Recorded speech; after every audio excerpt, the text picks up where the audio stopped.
Good morning, students. Today we will discuss remaining next terms, and this is the last video of this chapter. आज हमारा ये chapter complete हो जाएगा. Basic accounting terms.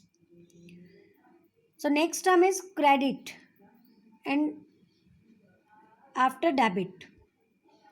Credit and debit.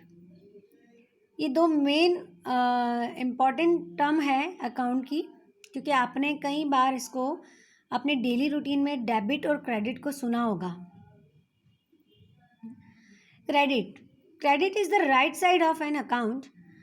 If an account is to be credited, then the entry is posted to the credit side of the account.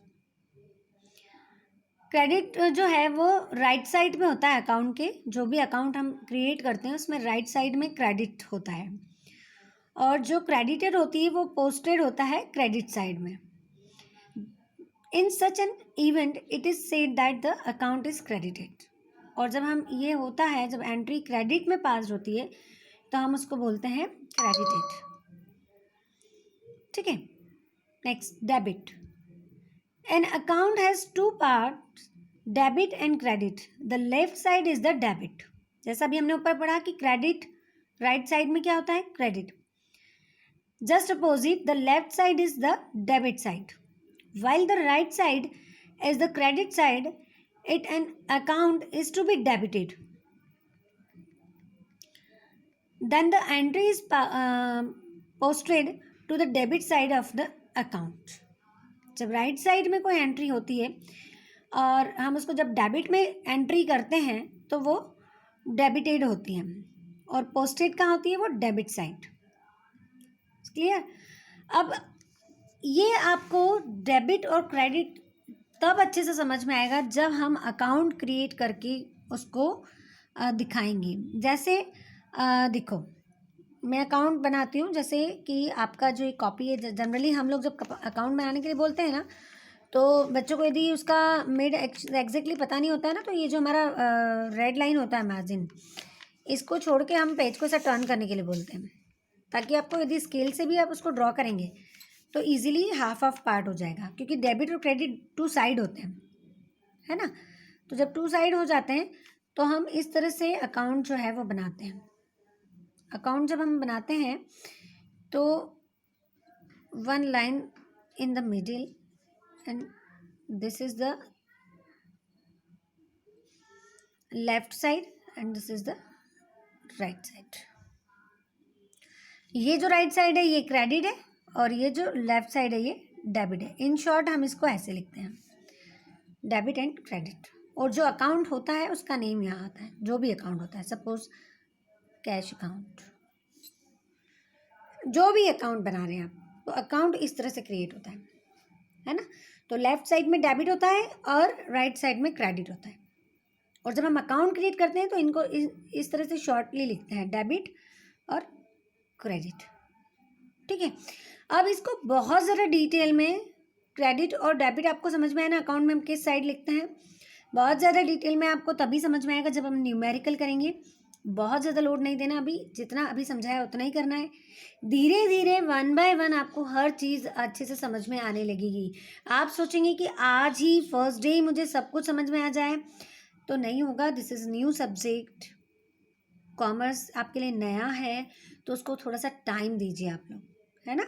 और धीरे धीरे जैसे जैसे हम उसके डीप में चलेंगे तो आपको हर एक चीज़ समझ में आने लगी. अभी आपको इतना ही समझना है. Debit and credit both aspect, ये दो एस्पेक्ट हैं अकाउंट जब हम क्रिएट करते हैं तब. Next term is depreciation. Depreciation is a fall in the value of assets. Assets की वैल्यू में कमी आना, दिस इज डेप्रिसिएशन, है ना.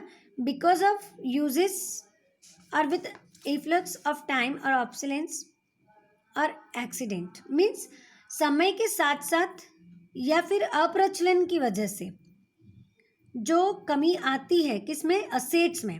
व्हाट इज असेट्स, हमने पहले पढ़ा है ना. असेट्स में एक एग्जांपल जैसे मैं आपको दूं कि सब मशीनरी है, असेट्स है हमारी.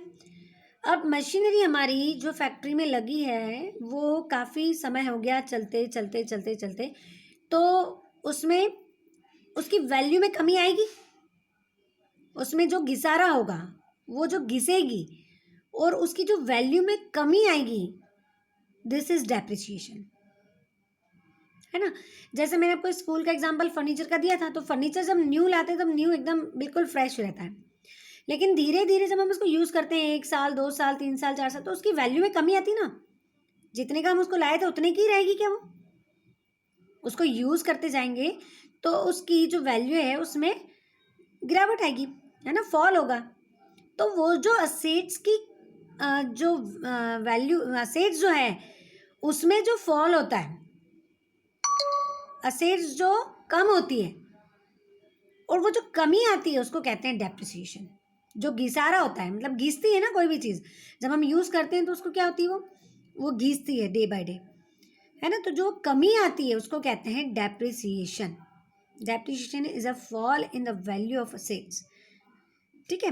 अब वो बहुत सारे कारण होते हैं उसके, डेप्रिसिएशन होने के बहुत सारे कारण होते हैं। या तो वो अप्रचलन की वजह से उसकी वैल्यू में कमी आई है ना, या वो समय के साथ उसका वैल्यू कम हुआ है, या उसको यूज़ करते करते कमी आई है ना।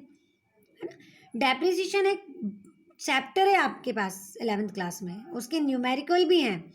तो डेप्रिसिएशन एक अच्छा खासा चैप्टर है, उसको हम बहुत अच्छे से डीप में वहाँ पे समझेंगे।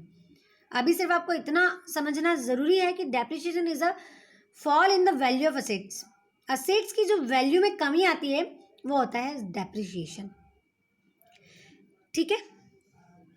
Entity, it means an economic unit which perform economic activities. मतलब वो पर्सन जो इकोनॉमिक एक्टिविटी को परफॉर्म करते हैं, है ना, वो पर्सन जो इकोनॉमिक एक्टिविटी को परफॉर्म करते हैं वो एंटिटी।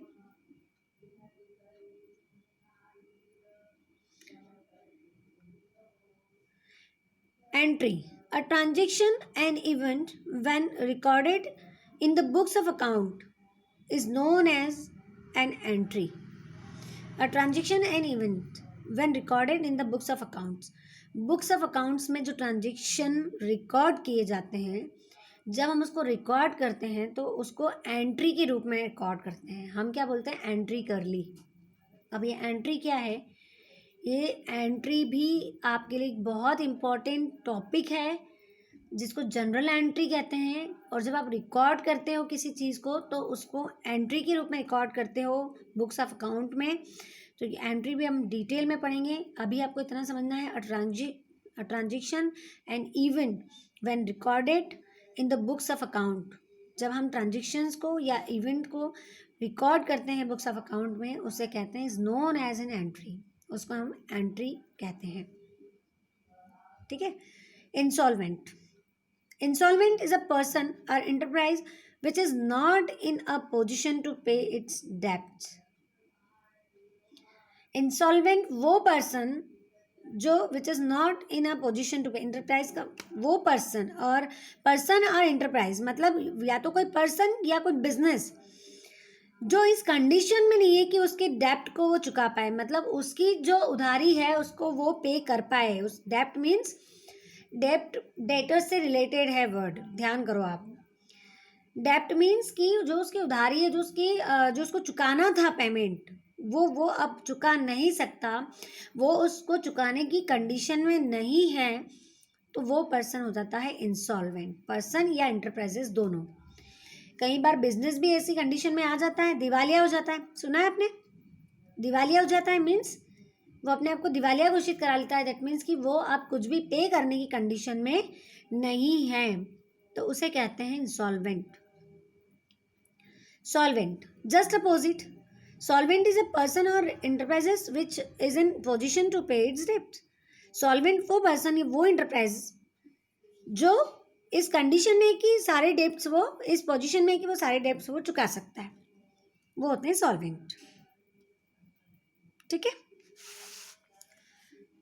प्रोप्राइटर, बिजनेस का ऑनर, बिजनेस का स्वामी, proprietor, the person who make the investment and bear all the risk associate with the business is called a proprietor.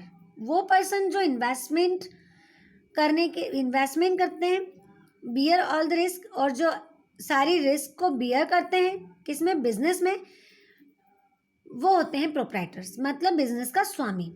यदि हम उसको सिंपल लैंग्वेज में समझे तो वो बिजनेस का स्वामी, जो कि बिजनेस में पैसा लगाते भी हैं। बिजनेस में पैसा लगाते हैं मतलब क्या, इन्वेस्ट करते हैं, और जब बिजनेस स्टार्ट करते हैं तो कोई भी बिजनेसमैन पैसा इन्वेस्ट भी करता है और रिस्क को बियर करने के लिए भी रेडी होता है। तो जो बिजनेस स्टार्ट करते हैं, जो इन्वेस्टमेंट करते हैं, जो रिस्क को बियर करने के लिए रेडी होते हैं, वो होते हैं प्रोप्राइटर्स। ठीक है। रिबेट, डिस्काउंट वाला पॉइंट मैंने आपको समझाया था, तब मैंने आपको कैश डिस्काउंट और ट्रेड डिस्काउंट समझाया था।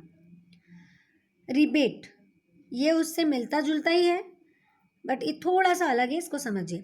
It is reduction in price allowed by the seller of goods after the good have been sold.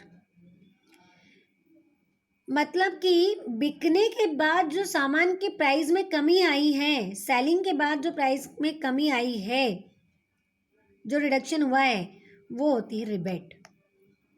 माल बिकने के बाद जो कमी आई है वो होता है रिबेट, है ना।